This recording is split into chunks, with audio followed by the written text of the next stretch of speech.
Assalamualaikum warahmatullahi wabarakatuh. Halo semuanya, bagaimana kabarnya? Semoga semuanya dalam keadaan sehat dan tetap semangat belajar ya. Hari ini kita akan melanjutkan pembelajaran matematika mengenai hubungan antar garis. Sebelum kita membahas hubungan antar garis, kita harus terlebih dahulu tahu apa itu garis dan jenis-jenis garis. Garis dapat terbentuk dari kumpulan titik-titik. Pada gambar, nampak titik-titik yang jumlahnya sedikit dan jika diperbanyak akan membentuk sebuah garis. Jenis-jenis garis. Garis lurus. Garis lurus merupakan sebuah garis yang terbentuk dari dua buah titik di ujungnya diberi panah yang arti panjang garis tersebut tidak terbatas atau tidak terhingga. Jadi dapat diperpanjang ke kanan ataupun ke kiri. Garis vertikal. Garis vertikal merupakan garis tegak lurus. Sedangkan garis horizontal adalah garis yang mendatar. Ruas garis. Ruas garis merupakan sebuah garis yang dibatasi oleh sebuah titik, di sini titik A dan titik B, yang artinya tidak dapat diperpanjang baik ke kanan ataupun ke kiri. Jadi tetap ya. Nah, jika sinar garis itu merupakan garis yang berawal pada sebuah titik, di sini titik A, dan berakhir dengan sebuah panah. B. Panah ini artinya panjangnya itu tidak terhingga atau tidak terbatas. Dapat diperpanjang ke kanan. Hubungan antar garis. Untuk gambaran materi yang akan dibahas, kita lihat ada gambar rel kereta api terlihat memiliki garis yang sejajar. Ini garis sejajar. Untuk selanjutnya masih gambar rel kereta api, yang mana rel kereta api ini memiliki beberapa jalur. Jalur rel kereta api ini menimbulkan garis yang berpotongan. Sini garis berpotongan.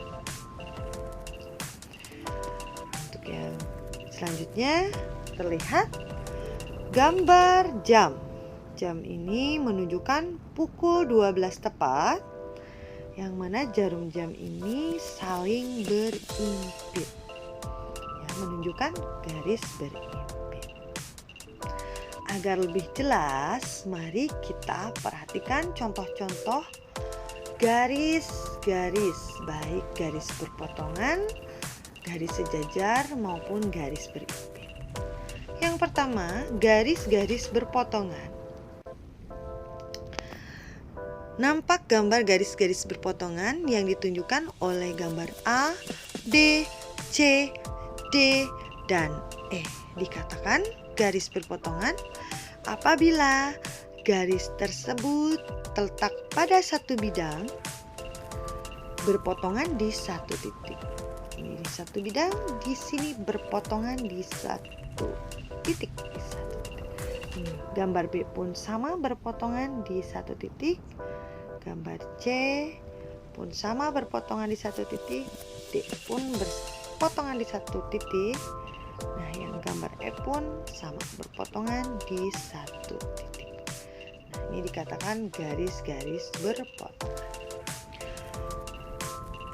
Yang kedua, garis-garis sejajar. Nampak contoh-contoh garis sejajar contohkan dengan gambar A dan B. Di sini terdapat gambar A ada garis P dan Q. Ini garis-garis yang sejajar. Nah, di gambar B pun nampak garis R dan S. Ini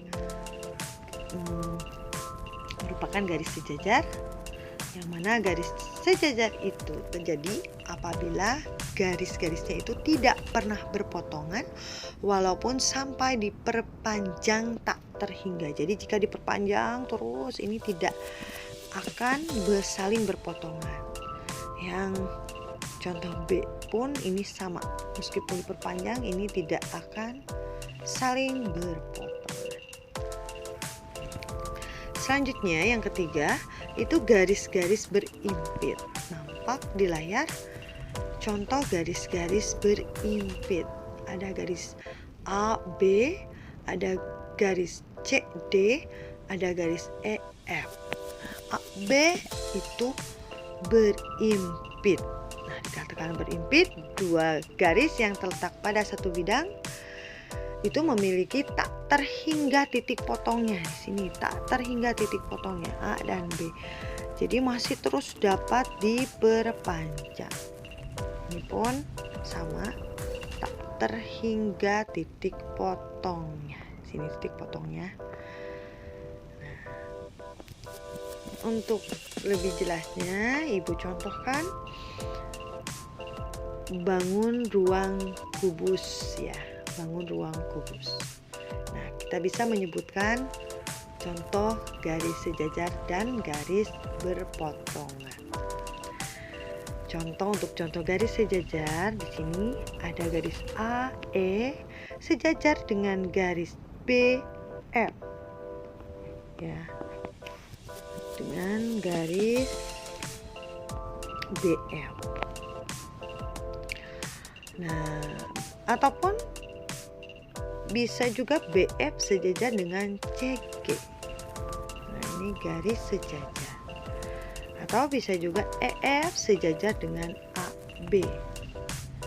DC sejajar dengan HG dan seterusnya. Kalian pasti bisa menyebutkan contoh dari garis sejajar. Nah, sekarang kita contohkan untuk garis berpotongan. Garis berpotongan dapat dicontohkan dengan garis EAB. EAB. Mengapa dikatakan garis berpotongan? Di sini dia memiliki titik potongnya. Titik potongnya itu A, ya. Atau dengan contoh lain, GFD. Nah, ini saling berpotongan dan titik potongnya ada pada titik F. Atau contoh lain, HDC. HDC ini merupakan garis berpotongan. Ya, contoh garis berpotongan dan titik potongnya adalah D. Dan seterusnya, kalian pasti bisa menyebutkannya. Untuk pembahasan pada pertemuan kali ini, Ibu cukupkan sekian. Semoga bermanfaat. Terima kasih atas perhatiannya. Wassalamualaikum warahmatullahi wabarakatuh.